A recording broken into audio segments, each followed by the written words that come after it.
ওনার নাম হলো আহমদুল্লাহ শেখ। সবাই তার নামে শাইখ লেখে, বেড়া যত বড় হুজুরি হোক আহমদুল্লাহ হয়ে যা আহমদুল্লাহ। আহমদুল্লাহকে আসুন্না আসুন্না, এই আসুন্না নাম দিয়া মানবতার ফেরিওয়ালা হইতে চাইতেছ। এই আহমদুল্লাহ হলো পাবলিককে ধোঁকা দিয়ে বোকা বানায়। আহমদুল্লাহর গণার আমরা আছে। আমাকে অনেক সময় অনেকে অনেক বাজে কথা বলেন, কটু কথা বলেন, হজম করে চলে যায় যে আমার ভাই হয়তো ভুল করেছেন। আমি আবার তাকে পাল্টা বলতে গেলে অসুন্দর হবে, মানুষ ইসলাম সম্পর্কে ভুল ধারণা নেবে। আমি সবর করার চেষ্টা করি। আল্লাহ আমাদের সব ভাইকে সেরকম হওয়ার তৌফিক দান করুন। বিড়ালের গলায় ঘন্টা বাজানো, এটা তো আসলে যার তার কাজ না। ডক্টর আব্দুল্লাহ জাহাঙ্গীর রহমতুল্লাহ একটা কথা বলতেন, ইসলাম বিশ্ববিদ্যালয় কুষ্টিয়ার প্রফেসর ছিলেন, অনেক বড় আলেম ছিলেন, আপনারা অনেকে চিনেন।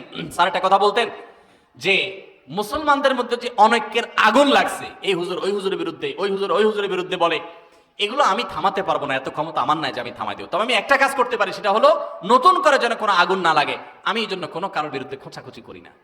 আমি আব্দুল্লাহ জাহাঙ্গীর রহমতুল্লাহ সেই বিষয়টাকে মাথায় রেখে কোরআন হাদিসের নির্দেশ দিকে তাকিয়ে আমি পারতপক্ষে আলহামদুলিল্লাহ আমি কোনো আলেমকে খোঁচাখুচি করি না। আপনারা শুনছেন কোনোদিন খোঁচাখুচি করতে?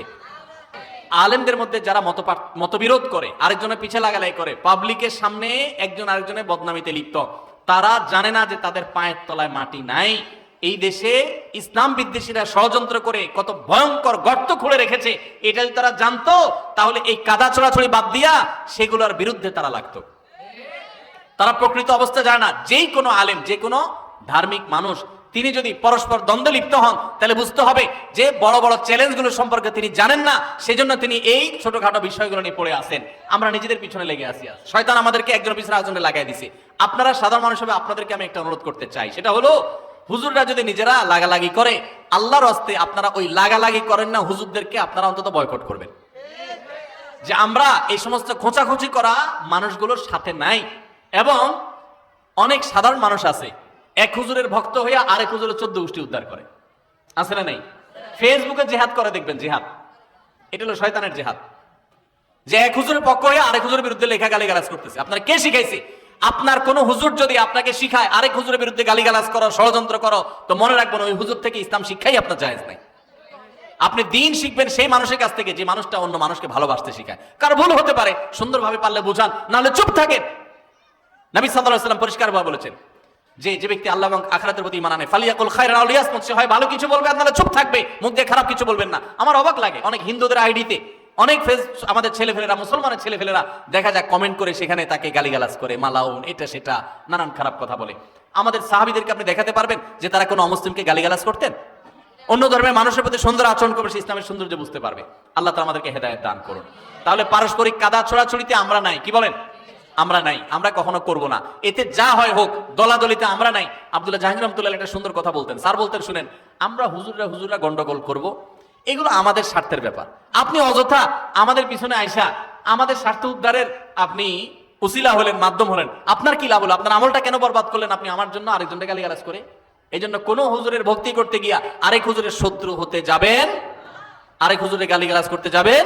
এবং মুসলমানদের পরস্পর এক দল আরেক দলের গোষ্ঠী উদ্ধার করলেন, এটা উনি একপন্থী উনি আরেকপন্থী, ভাই আপনারটা আপনি প্রচার করেন, আরেকজনকে গালিগালাজ করবেন না। যিনি মাজারে শুয়ে আছেন, যার কবর আর কি, ওই মাজার বানাইছেন যার কবরকে, উনি যদি আল্লাহর ওলি নেককার কোনো মানুষ হয়, এই টাকাগুলো কি ওনার কবরে ঢুকে? তা আল্লাহর ওলিকে তো দিতে পারতেছেন না, বরং ওই লোকটা যদি আল্লাহর ওলি, আল্লাহর নেককার কোনো বান্দা হয়ে থাকে, এই টাকা এখানে না দিয়া ওনার পরিবারের কোনো সদস্য বেঁচে থাকলে তাদেরকে কিছু কিনে দিলে সেটা বরং সওয়াব হবে। ঠিক না ঠিক? মনে রাখবেন, আমরা বাংলাদেশে মানুষ, হিন্দু ভাইদের সাথে আমাদের উঠা বসা অনেক বেশি। আমরা তাদের মধ্যে যে সমস্ত কালচার দেখি, এগুলো দেখে দেখে আমাদের মধ্যে চলে আসছে। এটার তো সেরকম একটা বিষয়। মাজার তো দানের কোনো জায়গা না ভাই। আপনারা মদিনায় গেছেন না? যারা মদিনায় গেছেন দেখছেন রাসূল আকরাম সাল্লাল্লাহু আলাইহি ওয়াসাল্লামের কবরে দান বাক্স কয়টা আছে? টাকা রাখার সিস্টেম আছে কোনো? কাহিনী কি?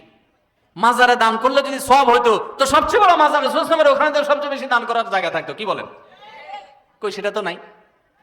আর মাজারগুলো দেখবেন বেশিরভাগ, বিশেষ করে আপনার দেশে বড় বড় অনেক মাজার দেখবেন হাইওয়ের আশেপাশে, রেল স্টেশনের আশেপাশে, মানে যেখানে যেখানে পয়সা পড়বে ওখানে মাজার বেশি। বুঝেন না কথা? আল্লাহর যে নেককার বান্দারা আছে, ওনাদের কবরকে যদি কেউ মাজার বানায় তারা অপরাধী, আল্লাহর নেককার বান্দারা অপরাধী না। অনেক নবী রাসূলের কবরকেও মানুষ এরকম মাজার বানায় শিরকে লিপ্ত, তারা অপরাধী, ওই নবী রাসূলের কোনো দোষ নাই। খবরদার, আমি ওই কবরের সাহিত্য নেককার কোনো মানুষ থাকলে তার সমালোচনা করতে পারবো না। আল্লাহ তাদের প্রতি রহম করো। ভাইরা আমার, টাকা দিবেন গরিব দুঃখীরে, টাকা দিবেন মসজিদে, মাদ্রাসায়, হ্যাঁ ভালো কাজে। আপনি মাজারে টাকা দিচ্ছেন কেন? অনেক মাজারে টাকা দিলে ওই টাকা দিয়া গাঞ্জটিরা গাঞ্জা কিনা খায়।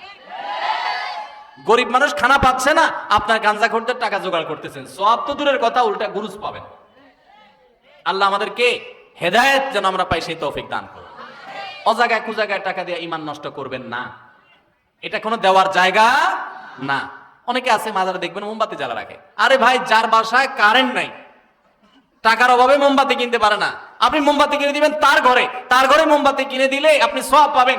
এখানে ফকফকা লাইটের তলে আরেকটা মোমবাতি জ্বালা দিয়েছেন, কিয়ামতের দিনে ফেরেশতারা পিটাতে জিজ্ঞেস করবে, এই লাইটের নিচে আবার মোমবাতি লাগাইছস, তোর কি মাথা ডিস্টার্ব ছিল? এখানে কেন মোমবাতি লাগাইছস? ওই কবরে যদি আল্লাহর কোনো নেককার বান্দা শুয়ে থাকে, এই মোমবাতির আলো কি ওনার কবরে যাবে? ওনার উপকারে আসলো তো একটা কথা ছিল। মোমবাতি বাক্সা ভর্তি ভর্তি দেন, যাদেরকে দেন মাজারে যেগুলো থাকে, ওরা আবার নিয়ে ওইভাবে আবার ওই দোকানে বেঁচে ফেলা। আবার আপনি আয়না দেয়, আরেকজনে কিনে আয়না দেয়, আবার থুয়ে আসে, এক দুইটা জ্বালায় আর বাকি কত জ্বালাইতে পারে। তো ভণ্ডদের ভণ্ডামি, প্রতারকদের ব্যবসা আর গাঞ্জটিদের গাঞ্জা খাওয়ার ব্যবস্থা করে দিলে কিয়ামতের ময়দানে আল্লাহর কাঠগড়ায় কড়ায় গন্ডা হিসাব দিতে হবে। টাকা এত বেশি হয়ে গেছে, বহু মানুষ না খায় আছে, বহু মানুষ কষ্ট করে, তাদেরকে দেন। আর আল্লাহর নেককার বান্দা, জীবিত বহুত আল্লাহর নেককার বান্দা আছে, তাদেরকে দেন। আমাদের স্বভাব হলো জীবিত থাকতে আমরা কদর করি না, মরার পরে কবরের উপরে যায় লাইট লাগে।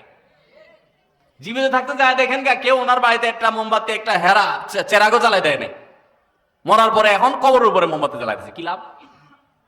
আল্লাহ তাআলা আমাদেরকে অনর্থক কাজ পরিহার করার তৌফিক দান করুন। শিরিক থেকে আল্লাহ তাআলা আমাদের এই দেশকে, এই মাটিকে আল্লাহ তাআলা মুক্ত করে দেন। আপনারা সবাই যদি তাওহীদের কথা বলেন, দেখুন আল্লাহ আমাকে মাফ করুক, আমি কাউকে হার্ট করার জন্য বলছি না। যদি আমার কথা তারা কেউ হার্ট হয়ে থাকেন তো আল্লাহ আমাকে মাফ করুন, আমার সেটা উদ্দেশ্য না। আমাদের যে সমস্ত ভাইরা শিরকে লিপ্ত, আমরা ওনাদের প্রতি মায়া করি, আমাদের খারাপ লাগে, আমাদের ভাইরা ভুল করছেন, আমরা তাদেরকে শত্রু মনে করি না, তারা আমাদের প্রতিপক্ষ না, তারা আমাদের ভাই, ভুল করছেন। আল্লাহ তাআলা আমাদের ভাইদেরকে হেদায়েত দান করুন, আমাদের সবাইকে তাওহীদে আসার তৌফিক দান করুন। আপনারা তাওহীদের কথা বেশি বেশি বলবেন, সুন্নতের কথা বেশি বেশি বলবেন, নবী সাল্লাল্লাহু আলাইহি ওয়াসাল্লামের হাদিসের কথা বেশি বেশি বলবেন, তাহলে দেখবেন বেদাত শিরক এমনি দূর হয়ে গেছে। চেষ্টা করবেন না ইনশাআল্লাহ?